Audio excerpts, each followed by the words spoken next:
Friends, ಯಾವತ್ತಾದರೂ ಯೋಚನೆ ಮಾಡಿದ್ದೀರಾ ಈ ಮೋಟಿವೇಶ್ನಲ್ ವಿಡಿಯೋಗಳನ್ನು ಅಥವಾ ಮೋಟಿವೇಶ್ನಲ್ ಸ್ಟೋರಿಯನ್ನು, ಮೋಟಿವೇಶ್ನಲ್ ಲೈನ್ಸ್ಗಳನ್ನು ಅಥವಾ ಈ ಕ್ವಾಟ್ಸ್ಗಳನ್ನು ಇವನ್ನೆಲ್ಲ ಓದೋದ್ರಿಂದ ಆಗಲಿ ನೋಡೋದ್ರಿಂದ ಆಗಲಿ ನಿಜವಾಗ್ಲೂ ನಾವು ಬದಲಾಗ್ತೀವ ಅಥವಾ ನಮ್ಮ ಜೀವನ ಬದಲಾಗುತ್ತಾ ಅಂತ, ನಾವು ಸಕ್ಸಸ್ಫುಲ್ ಆಗ್ತೀವ? ನನ್ನ ಪ್ರಕಾರ ಜೀವನ ಈ ರೀತಿ ಬದಲಾಗೋದಿಲ್ಲ. ಮತ್ತು ಏನಿದಕ್ಕೆ ಪರಿಹಾರ ಅಂತ ನೋಡಿದಾಗ ನಾನು ಇದಕ್ಕೆ ಒಂದು ಕಥೆನ ಜಾಯಿಂಟ್ ಮಾಡಿಬಿಡ್ತೀನಿ. ಭಗವಾನ್ ಬುದ್ಧ ಅವರದ್ದು. ಗೌತಮ ಬುದ್ಧ ಅಂತೀವಿ ಅಥವಾ ಸಿದ್ಧಾರ್ಥ ಅಂತ ಕೂಡ ಕರಿತೀವಿ. ಬುದ್ಧ ಅವರು ಮನುಷ್ಯನ ಕ್ರೋಧ, ಲೋಭ, ಮೋಹ, ಮದ, ಮತ್ಸರಗಳ ಬಗ್ಗೆ ಪ್ರವಚನವನ್ನ ಕೊಡ್ತಾ ಇದ್ರು. ದಿನಾಲು ಪ್ರವಚನ ನಡೀತಾ ಇತ್ತು. ಒಂದು ದಿನ ಒಬ್ಬ ಮನುಷ್ಯ ಬಂದು ಭಗವಾನ್ ಬುದ್ಧರಲ್ಲಿ ಕೇಳ್ತಾರೆ, ಗುರುಗಳೇ, ನಿಮ್ಮ ಪ್ರವಚನವನ್ನು ನಾನು ಒಂದು ತಿಂಗಳಿನಿಂದ ಕೇಳ್ತಾ ಬಂದಿದ್ದೀನಿ. ಎಂತಹ ವಿಚಾರಗಳನ್ನು ತಿಳಿಸ್ತಾ ಇರ್ತೀರಾ, ಎಂತಹ ಒಳ್ಳೆಯ ಮಾತುಗಳನ್ನು ಹಂಚಿಕೊಳ್ತಾ ಇರ್ತೀರಾ. ಎಷ್ಟೋ ದಿನಗಳಿಂದ ನಾನು ಕೂಡ ಕೇಳ್ತಾ ಇದ್ದೀನಿ. ಆದರೆ ಸಮಸ್ಯೆ ಏನು ಅಂತ ಅಂದರೆ, ಇಷ್ಟೆಲ್ಲ ಕೇಳಿದಾಗಲೂ ಕೂಡ ನನ್ನ ಜೀವನನೇ ಬದಲಾಗ್ತಾ ಇಲ್ಲ.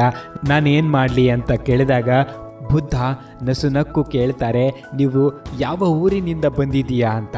ಆಗ ಮನುಷ್ಯ, ನಾನು ಶ್ರಾವಸ್ತಿಯಿಂದ ಬಂದಿದ್ದೀನಿ ಅಂತ ಹೇಳಿದಾಗ ಗುರುಗಳು ಮತ್ತೆ ಕೇಳ್ತಾರೆ, ಹೋಗುವಾಗ ಊರಿಗೆ ಯಾವ ರೀತಿ ಹೋಗ್ತೀಯಾ ಅಂತ.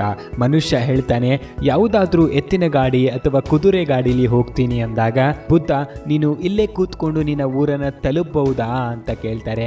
ಆಗ ಮನುಷ್ಯನಿಗೆ ಕನ್ಫ್ಯೂಸ್ ಆಗಿಬಿಡುತ್ತೆ, ವಿಚಲಿತಗೊಳ್ತಾನೆ. ಅದೇಗೆ ಸಾಧ್ಯ ಗುರುಗಳೇ? ನನ್ನ ಊರು ನಾನು ಮುಟ್ಟಬೇಕು ಅಂತ ಅಂದರೆ ಗಾಡಿ ಹಿಡಿಲೇಬೇಕು, ಅಥವಾ ನಡ್ಕೊಂಡು ಹೋಗಬೇಕು, ಇಲ್ಲ ಓಡ್ಕೊಂಡು ಹೋಗ್ಬೇಕು. ಇಲ್ಲಿಂದ ಕೂತ್ಕೊಂಡು ನನ್ನ ಊರನ್ನ ಮುಟ್ಟೋಕ್ಕೆ ಹೇಗೆ ಸಾಧ್ಯ ಅಂತ ಕೇಳಿದಾಗ ಬುದ್ಧ, ಹಾಂ ಸರಿಯಾಗಿ ಹೇಳಿದೆ ನೀನು. ಇದೇ ರೀತಿ ನೀನು ಇಲ್ಲಿ ಏನೇ ಮಾತಾಡಿದರೂ ಕೂಡ ಅದನ್ನು ಅನುಕರಣೆ ಮಾಡಲೇಬೇಕಾಗುತ್ತೆ. ಸುಮ್ಮನೆ ಕೇಳಿಬಿಟ್ರೆ ಅಲ್ಲ. ಅದನ್ನು ನಾವು ಯಾವಾಗ ಅನುಕರಣೆ ಮಾಡ್ತೀವೋ ಅಂದಾಗ ಮಾತ್ರ ಸತ್ಯಾಸತ್ಯತೆ ನಿನಗೆ ಅರಿವಾಗುತ್ತೆ ಅಂತ ಹೇಳಿದಾಗ ಆ ಮನುಷ್ಯನಿಗೆ ತನ್ನ ಸಮಸ್ಯೆಗೆ ಉತ್ತರ ಸಿಗುತ್ತೆ. ಭಗವಾನ್ ಬುದ್ಧ ಅವರ ಆಶೀರ್ವಾದವನ್ನು ಪಡ್ಕೊಂಡು ಅಲ್ಲಿಂದ ಹೋಗ್ತಾನೆ. ಇವಾಗ ನಮ್ಮ ಲೈಫು ಅಂತ ಅಂದರೆ 2019ಕ್ಕೆ ವಾಪಸ್ ಬರೋಣ. ನಾವು ಕೂಡ ಎಷ್ಟೇ ಮೋಟಿವೇಶ್ನಲ್ ವಿಡಿಯೋಗಳನ್ನು ನೋಡ್ತಾ ಇರ್ತೀವಿ, ಮೋಟಿವೇಶ್ನಲ್ ಸ್ಪೀಚ್ಗಳನ್ನು ಕೇಳ್ತಾ ಇರ್ತೀವಿ, ಮೋಟಿವೇಶ್ನಲ್ ಕ್ವಾಟ್ಸ್ಗಳನ್ನು ಓದ್ತಾ ಇರ್ತೀವಿ. ಆದರೂ ಕೂಡ ನಾವು ಬದಲಾಗೋದಿಲ್ಲ. ಯಾಕೆ ಅಂದರೆ ಅದನ್ನು ನಾವು ಫಾಲೋನೇ ಮಾಡ್ತಾ ಇಲ್ಲ, ಅದರೊಳಗೆ ಇಳಿತಾ ಇಲ್ಲ. ಅದೇನೋ ಫಿಲ್ಮ್ ಡೈಲಾಗ್ ಇದೆಯಲ್ಲ ಕಣ್ರಿ, ನೀವು ಕೇಳಿರ್ಬೋದು, ಬಾಗ್ಲಲ್ಲಿ ನಿಂತ್ಕೊಂಡು ಪ್ರೀತಿ ಮಾಡಿದರೆ ಗೊತ್ತಾಗಲ್ಲ, ಒಳಗೆ ಇಳಿಬೇಕಾಗತ್ತೆ. ಹಾಗೇನೆ ವಿಡಿಯೋಗಳನ್ನು ಈ ಕಿವಿಲಿ ಕೇಳಿ ಆ ಕಿವಿಲಿ ಬಿಡೋದಲ್ಲ, ಅದನ್ನ ಫಾಲೋ ಮಾಡಬೇಕಾಗತ್ತೆ. ಕೆಲವು ಜನ ಕಮೆಂಟ್ ಮಾಡ್ತಾ ಇರ್ತಾರೆ, ಗುರು ನೀನು ಹೇಳೋದು ಕೇಳೋಕೆ ತುಂಬಾನೇ ಚೆನ್ನಾಗಿರುತ್ತೆ, ಆದರೆ ಅದನ್ನು ಫಾಲೋ ಮಾಡೋಕ್ಕೆ ತುಂಬಾನೇ ಕಷ್ಟ ಗುರು ಅಂತ. ಖಂಡಿತ ಕಷ್ಟ ಆಗುತ್ತೆ. ಯಶಸ್ಸು ಅನ್ನೋದು ಸುಲಭವಾಗಿ ಕೈಗೆ ನಿಲುಕೋದಿಲ್ಲ.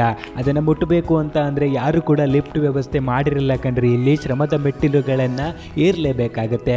ಪದೇ ಪದೇ ನಾನು ಯಾಕೆ ಇದೇ ಟಾಪಿಕ್ ಮೇಲೆ ವಿಡಿಯೋಗಳನ್ನು ಮಾಡ್ತಾ ಇರ್ತೀನಿ ಅಂತ ಅಂದರೆ, ನಾವೆಲ್ಲರೂ ಇದನ್ನು ಅರ್ಥ ಮಾಡಿಕೊಳ್ಳಬೇಕಾಗತ್ತೆ. ಎಲ್ಲಿವರೆಗೂ ನಾವು ಅರ್ಥ ಮಾಡ್ಕೊಳ್ಳೋದಿಲ್ವೋ ಅಲ್ಲಿವರೆಗೂ ಏನು ಬದಲಾಗೋದಿಲ್ಲ. ಕೇವಲ ಕ್ವಾಟ್ಸ್ಗಳನ್ನು ಓದೋದ್ರಿಂದ ನಾನು ಮಾಡಬಲ್ಲೆ ಅಂತ ಅನಿಸುತ್ತೆ, ಆದರೆ ಆ್ಯಕ್ಷನ್ ತಗೊಳ್ಳೋದ್ರಿಂದ ಯಾವ ರೀತಿ ಮಾಡಬೇಕು, ಹೇಗೆಲ್ಲ ಮಾಡಬೇಕು ಅಂತ ನಿಮಗೆ ಅನುಭವಕ್ಕೆ ಬರುತ್ತೆ. ಎಷ್ಟೋ ಕ್ವಾಟ್ಸ್ಗಳು ನಿಮಗೆ ಮೋಟಿವೇಟ್ ಮಾಡಬಹುದು, ಆದರೆ ಇನ್ಸ್ಪೈರ್ ಮಾಡೋದಿಲ್ಲ. ಆ ಬರೆದಿರೋ ಸಾಲುಗಳ ಹಿಂದಿನ ಕಥೆಯನ್ನು ಅರ್ಥ ಮಾಡ್ಕೊಳ್ಬೇಕಾಗತ್ತೆ. ಯಾವ ಸಿಚುವೇಶನಲ್ಲಿ ಅವುಗಳನ್ನು ಬರೆದಿದ್ದಾರೆ ಅಂತ ಯೋಚಿಸಬೇಕಾಗತ್ತೆ. ಆ್ಯಂಡ್ ಏನೇ ಕೇಳಿದ್ರು, ಏನೇ ಓದಿದ್ರು ಅದನ್ನು ನಿಮ್ಮ ಲೈಫಲ್ಲಿ ಅಪ್ಲೈ ಮಾಡಿ ನೋಡಿ, ನಿಮಗೆ ಚೇಂಜಸ್ ಕಾಣುತ್ತೆ.